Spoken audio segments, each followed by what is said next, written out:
के इस वीडियो में हम डिस्कस करने वाले हैं कि जेनेटिक लाइब्रेरी क्या है, कितने प्रकार के होते हैं, इसको बनाने का पर्पज़ क्या है, इसको कैसे कंस्ट्रक्ट किया जाता है और इसका एप्लीकेशन क्या है।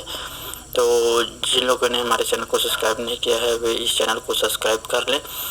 तो सबसे पहले मैं बताना चाहूँगा कि लाइब्रेरी क्या है।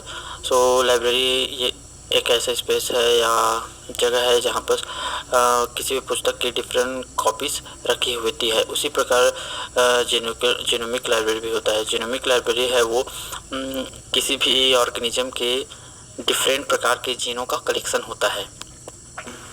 बेसिकली जेनेटिक लाइब्रेरी है वो दो प्रकार के होते हैं। पहला है जीनोमिक लाइब्रेरी और दूसरा है cDNA लाइब्रेरी।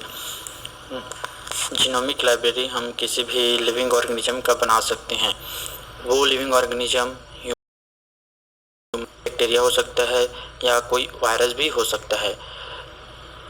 हम किसी भी लिविंग ऑर्गेनिज्म के जीनोम की कंप्लीट जीनोमिक लाइब्रेरी बना सकते हैं।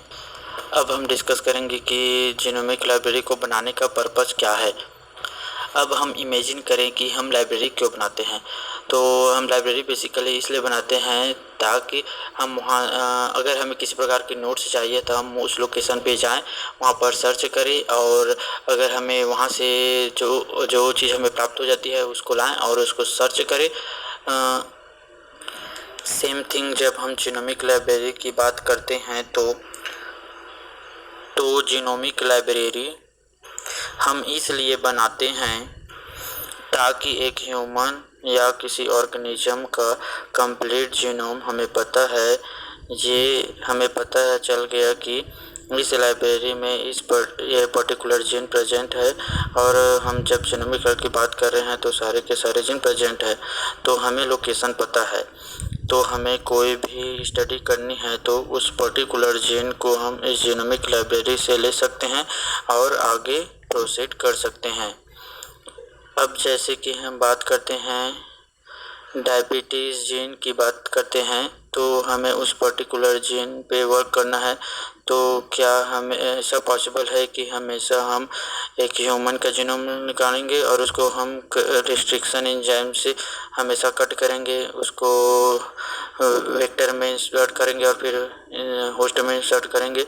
सारे के सारे प्रोसीजर हर समय पॉसिबल नहीं है कि हर समय हमारे पास इतना टाइम है और सारे प्रोसीजर को हम फॉलो कर सके।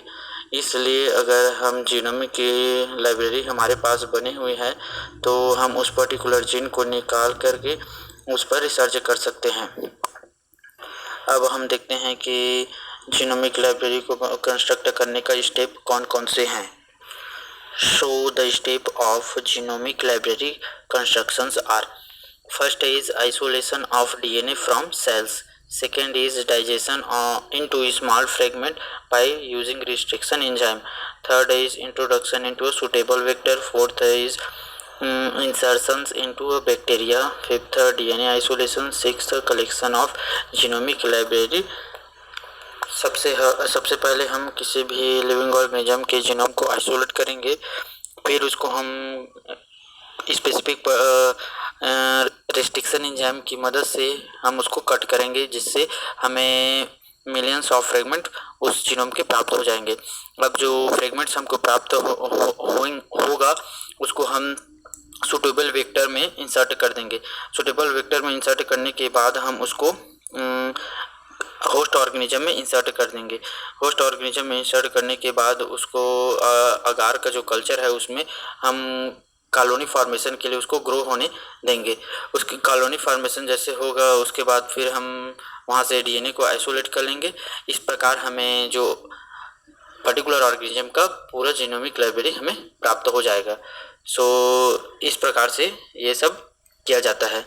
आई होप कि ये वीडियो आप सभी को पसंद आया होगा।